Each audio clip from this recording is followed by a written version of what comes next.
Hi friends, എല്ലാവർക്കും നമസ്കാരം. പുതിയൊരു വീഡിയോയിലേക്ക് സ്വാഗതം. രാത്രി 12 മണി കഴിഞ്ഞു, ഉറങ്ങാൻ കിടന്നു. അപ്പം നമ്മൾ ഉറങ്ങുന്നതിന് മുമ്പ് നമ്മൾ ഒരു അവസാനമായിട്ട് ഒരു ഇൻസ്റ്റാഗ്രാമിൽ ഒരു നോക്കലുണ്ടല്ലോ. അങ്ങനെ ബ്രൗസ് ചെയ്തുകൊണ്ട് നമ്മുടെ രാജുവേട്ടൻ്റെ ഒരു പോസ്റ്റ്.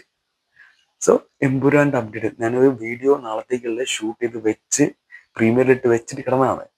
പക്ഷെ ഈ പക്ഷെ ഈ പോസ്റ്റർ കണ്ടപ്പോൾ, കാരണം ആ വീഡിയോയിൽ പറഞ്ഞ സംഭവം തന്നെയാണ്, ഒരു അപ്ഡേറ്റ് വരുന്നുള്ളത് വെച്ചിട്ടായിരുന്നു ആ വീഡിയോ ചെയ്തിരുന്നത്. സോ അപ്പൊ ഇനി എന്തായാലും ഈ പോസ്റ്റർ വന്നപ്പോൾ ഈ ഒരു വീഡിയോ ചെയ്യാതെ ഉറങ്ങാൻ പറ്റില്ല.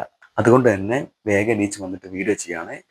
സത്യത്തിൽ ഈ പോസ്റ്ററിൽ കുറച്ച് കാര്യങ്ങൾ പറയാനുണ്ട്. കാരണം എന്നാൽ ഈ പോസ്റ്റർ കണ്ടപ്പോൾ അതിൽ സന്തോഷിക്കണോ അല്ലെങ്കിൽ സങ്കടപ്പെടണോ എന്നുള്ള ഒരു അവസ്ഥയിൽ എത്തിയിട്ടുണ്ട്.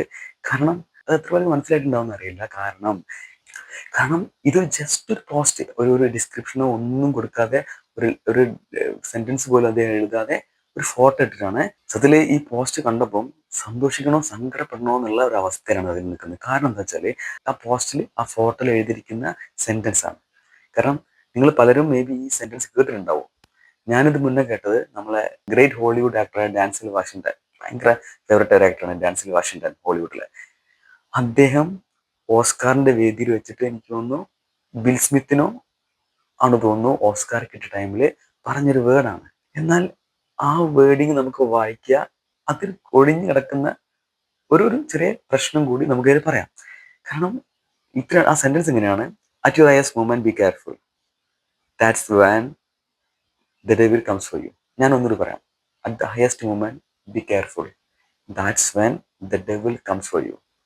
ഇത് ഒരുപാട് എൻ്റെ മനസ്സിലെപ്പോഴും തട്ടി നിൽക്കുന്ന ഒരു ക്യാപ്ഷനാണ് ഇതിൽ. ഇതിനർത്ഥം നിങ്ങൾക്ക് പലർക്കും മനസ്സിലായിട്ടുണ്ടാവും. നമ്മൾ ഹയസ്റ്റ് മൂമെന്റിൽ, നമ്മൾ ഏറ്റവും വിജയിച്ച് നിൽക്കുമ്പം, ഏറ്റവും സന്തോഷിച്ച് നിൽക്കുമ്പം, ഏറ്റവും ടോപ്പാണ് നമുക്ക് തോന്നി നിൽക്കുന്ന മൊമെന്റിൽ കെയർഫുൾ ആയിരിക്കണം. അവിടെയാണ് ഡെവിൾ വരിക എന്നുള്ളതാണ്. അതായത് ഒരു മോശം സംഭവം. അതിൽ ഈ പോസ്റ്റ് കാണുമ്പോൾ എനിക്ക് രണ്ട് കാര്യങ്ങളാണുള്ളത്. കാരണം ഞാൻ നേരത്തെ പറഞ്ഞ പോലെ സന്തോഷിക്കണം സങ്കടപ്പെടണമെന്ന്. അതിനുള്ള കാരണം എന്താ വെച്ചാൽ, ഇത് ഈ ഒരു സെന്റൻസ് നമ്മുടെ എബ്രാം ഖുറേഷി എന്ന് പറഞ്ഞ ക്യാരക്ടറിനെ വെച്ചിട്ടോ, അല്ലെങ്കിൽ നമ്മുടെ ലൂസിഫറിന്റെ അല്ലെങ്കിൽ എൽ2ന്റെ എമ്പുരാന്റെ ആ സിനിമയുടെ തീമിനെയൊക്കെ ഉദ്ദേശിച്ചിട്ട് ആണ് നമ്മൾ ഈ സെന്റൻസ് വായിക്കുന്നതെങ്കിൽ നമുക്ക് സന്തോഷിക്കാം. ഇൻ ദ സെൻസ്, ഇതിൽ പറയുന്ന പോലെ ഇവിടെ എപ്പോഴും നമ്മൾ ലാലേട്ടൻ എപ്പോഴും എബ്രാം ഖുറേഷിന്റെ ക്യാരക്ടറിനെ ഡെവിൾ ആയിട്ടാണ് നമ്മൾ സങ്കല്പിച്ചത്. നമുക്കറിയാം ലൂസിഫറിനെ പറ്റി അറിയാം, നമുക്ക് അതിന്റെ സ്റ്റോറിയും കാര്യങ്ങളൊക്കെ അറിയാം, മിത്ത് അറിയാം. സോ അതിലെപ്പോഴും ഡെവിൾ ആയിട്ടാണ് എബ്രാം ഖുറേഷിനെ, സ്റ്റീഫൻ നെടുമ്പള്ളിനെ നമ്മൾ സങ്കല്പിക്കുന്നത്. അങ്ങനെ നോക്കുമ്പോൾ നമുക്ക് ഇങ്ങനെ വിചാരിക്കും, എന്താണ്, നമ്മൾ കുറേ പ്രശ്നങ്ങളുണ്ടായിരുന്നു, കുറേ കാര്യങ്ങൾ നമ്മൾ കുറച്ച് ദിവസമായിട്ട് സോഷ്യൽ മീഡിയ ചർച്ച തന്നെ അതാണ്. അപ്പം അപ്പൊ അങ്ങനെ നിൽക്കുന്ന ടൈമിൽ ഡെവിൾ വരികയാണ്. അതായത് നമ്മൾ പ്രതീക്ഷിച്ചിരുന്ന പോലെ നമ്മുടെ പ്രൊമോഷൻ പരിപാടികളും അല്ലെങ്കിൽ അപ്ഡേറ്റും കാര്യങ്ങളൊക്കെ വരാൻ പോവാണ്, എമ്പുരാൻ വരാൻ പോവാണെന്ന് നമുക്ക് ഒറ്റ നോട്ടത്തിൽ ഇപ്പം വായിക്കുമ്പോൾ അങ്ങനെ തോന്നാം. ഞാൻ ഈ പോസ്റ്റിന്റെ താഴെ വന്ന കമന്റ് ഒക്കെ എനിക്ക് കാണുമ്പോൾ അങ്ങനെ തോന്നുന്നത്. എന്നാൽ ഞാൻ ഇതിന്റെ പ്രോപ്പർ ആയിട്ടുള്ള മീനിങ്, അല്ലെങ്കിൽ എനിക്ക് ഏറ്റവും ഇഷ്ടപ്പെട്ട ഒരു കോട്ടാണിത്. എനിക്ക് ഡാൻസിൽ വാഷിംഗ്ടനെ ഭയങ്കര ഇഷ്ടമായിട്ട് തന്നെ അദ്ദേഹം പറഞ്ഞ ആ ടൈം, ആ സീനൊക്കെ വ്യക്തമായിട്ട് ഓർമ്മയുണ്ട് ഓസ്കാർ വേദിയിൽ.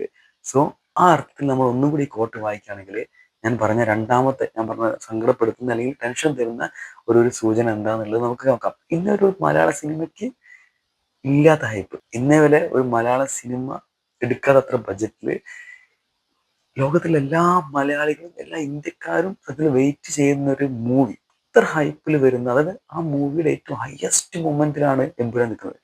അതായത് ഇന്ന് ഹിസ്റ്ററിയിൽ, നമ്മുടെ മലയാള സിനിമ ഹിസ്റ്ററിയിൽ ഒരു മൂവിക്ക് വേണ്ടി ഇങ്ങനെ ആരും വെയിറ്റ് ചെയ്തിട്ടില്ല. സോ ആ ഹയസ്റ്റ് മൊമെന്റ് ആണ് എമ്പുരാൻ എന്ന മൂവിയെ സംബന്ധിച്ചാൽ ഇത് ഹയസ്റ്റ് മൊമെന്റ് ആണ്. അപ്പം ആ ഹയസ്റ്റ് മൊമെന്റില് നമ്മൾ നേരത്തെ പേടിച്ച പോലെ, നമ്മൾ ഡിസ്കസ് ചെയ്ത പോലെ, എമ്പുരാൻ എന്ന് പറഞ്ഞ സിനിമയ്ക്കും റിലീസിനും എന്തെങ്കിലും ഒരു നെഗറ്റീവ്, അതായത് be careful that's when the devil comes four എന്ന് പറഞ്ഞ സംഭവം ഈ സിനിമയ്ക്ക് സംഭവിച്ചതാണോ? ഞാൻ സത്യത്തിൽ 12 മണിക്കാണ് പൃഥ്വിരാജ് പോസ്റ്റ് ഷെയർ ചെയ്തത്. 12 മണിക്ക് ഈ പോസ്റ്റ് പറഞ്ഞ ഫസ്റ്റ് തോട്ടിൽ ഞാൻ ഈ ടെക്സ്റ്റ് ഒന്നും വായിച്ചിട്ടില്ല. ഞാൻ ഫോട്ടോ കണ്ടപ്പോൾ ഓക്കെ, എന്താ പറയാ, നമ്മുടെ അപ്ഡേഷൻ, നമ്മളെ എമ്പുരാൻ്റെ അപ്ഡേറ്റ്സ് തുടങ്ങി എന്നുള്ള സന്തോഷം. രണ്ടാമത് ഞാൻ ആ ടെക്സ്റ്റ് വായിച്ചപ്പോഴും അപ്പോഴും ഫസ്റ്റ് ഇംപ്രഷൻ വന്നത് ഓക്കെ. കാരണം ഇമ്രാൻ ഖുറേഷി, സ്റ്റീഫൻ നെടുമ്പള്ളി, നമ്മളെ ഈ കഥ ഫുൾ പശ്ചാത്തലങ്ങളൊക്കെ അങ്ങനെയാണ്, ഡെവിൾ കം, അതായത് ലാലേട്ടൻ കമ്മിങ്, എമ്പുരാൻ കമ്മിങ് എന്നുള്ളത്. പിന്നെ ഞാൻ ഒന്നും കൂടി ഇപ്പൊ നടന്നുകൊണ്ടിരിക്കുന്ന സിനാരിയോ ചിന്തിച്ചപ്പോഴാണ് ഞാൻ ഈ പറഞ്ഞ ഒരു നെഗറ്റീവ് തോട്ട് എനിക്ക് വന്നത്. കാരണം ഏറ്റവും ഹയസ്റ്റ് ലെവലിൽ നിൽക്കുന്ന എമ്പുരാൻ സിനിമയ്ക്ക് ഒരു നെഗറ്റീവായിട്ട് ഒരു ഡെവിൾ എന്ന് പറഞ്ഞാൽ ഈ പ്രശ്നങ്ങളൊക്കെ വന്ന് ഇനി എന്തെങ്കിലും ഒരു നെഗറ്റീവ് അപ്ഡേറ്റ് ആണോ നമ്മൾ അറിയാൻ പോകുന്നത് എന്നുള്ള ടെൻഷൻ. പൃഥ്വിരാജ് വേറെ ഒന്നും ഈ പോസ്റ്റിന് കൂടെ എഴുതിയിട്ടില്ല. ജസ്റ്റ് ആ പോസ്റ്റ് ഇട്ടുണ്ട്. ആ പോസ്റ്റ് എന്ന് പറഞ്ഞ ഒരു ഫോട്ടോയും ആ ഫോട്ടോയിൽ എഴുതിയ സെന്റൻസുമാണ്, വേറെ ഒന്നുമില്ല. ഇത് എങ്ങനെ നമ്മൾ എടുക്കണം എന്നുള്ള ഒരു ഒരു ഒരു കൺഫ്യൂഷൻ എനിക്ക് ശരിക്കും ഉണ്ട്. നിങ്ങൾക്ക് മനസ്സിലാക്കണമെന്ന് വിചാരിക്കും. കാരണം രണ്ട് തരത്തിൽ നമുക്ക് ഇന്റർപ്രറ്റ് ചെയ്യാം അതിനെ. ഒന്ന്, നമ്മുടെ എല്ലാവരും പ്രതീക്ഷിച്ചിരുന്ന പോലെ എമ്പുരാൻ സിനിമ വീണ്ടും ഓണായിട്ട് അപ്ഡേഷനും കാര്യങ്ങളൊക്കെ വരാൻ പോവാണ്, എമ്പുരാൻ റിലീസ് ആകാൻ പോവാണ്. എന്നാൽ രണ്ടാമത് ഈ സെന്റൻസിൽ പറയുന്ന പോലെ എമ്പുരാൻ എന്ന് പറഞ്ഞാൽ ഏറ്റവും ഹയസ്റ്റ് മൊമെന്റിൽ നിൽക്കുന്ന ആ സമയത്ത് ഒരു ഡെവിൾ എന്തെങ്കിലും ഒരു പ്രശ്നം വന്ന് ഈ സിനിമയുടെ റിലീസിനോ അല്ലെങ്കിൽ എന്തെങ്കിലും കാര്യങ്ങൾക്കോ തടസ്സം വന്നോ എന്നുള്ള സംശയം കൂടി ഞാൻ പറയാണ്. നിങ്ങൾക്ക് എന്താണ് തോന്നുന്നതെന്ന് കമന്റ് അയക്കുക. പക്ഷെ ഞാനിപ്പോൾ ഷൂട്ട് ചെയ്യുന്നത് കറക്റ്റ് 12 മണിക്ക് ശേഷം ഞാൻ ഷൂട്ട് ചെയ്യാണ്. ഞാൻ ഇപ്പം തന്നെ അത് എഡിറ്റ് ചെയ്തിട്ട് ഇപ്പം തന്നെ പോസ്റ്റ് ചെയ്യാൻ പോവാണ്. നാളെ രാവിലെ നമ്മൾ എണീച്ച് വരുമ്പോൾ എന്താണ് സോഷ്യൽ മീഡിയയിൽ കാണാൻ പോകുന്നതെന്ന് നമുക്ക് നോക്കാം. പോസിറ്റീവ് ആയിരിക്കും എന്നുള്ള പ്രതീക്ഷയിൽ വീഡിയോ അവസാനിപ്പിക്കാൻ അടുത്തൊരു വീഡിയോ കാണാം.